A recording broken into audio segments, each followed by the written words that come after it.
Hello, traders. FX Pip Collector here. Today is Tuesday, April 8th, and this is my analysis for the Euro Yen.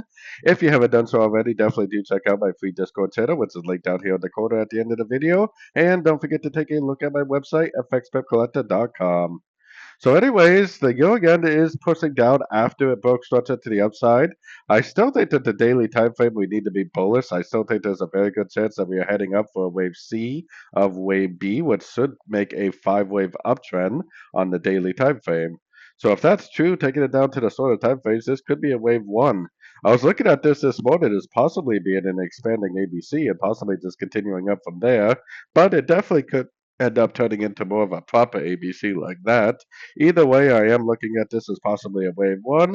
I'm looking at this pullback right here, which it probably ain't going to be that big either way, probably more something like that for like a wave one, like a wave two, and then possibly going up for a wave three. So definitely keep an eye on your Fibonacci retracement level. Put your Fibonacci retracement from here to here. Keep an eye on your Fibonacci levels. Look for three waves down. Look for impulsive up for another entry to go long, hopefully for the continuation of the uptrend and a big old wave three. So anyways, don't forget to like and subscribe to my channel. And as always, thank you for watching and happy trading.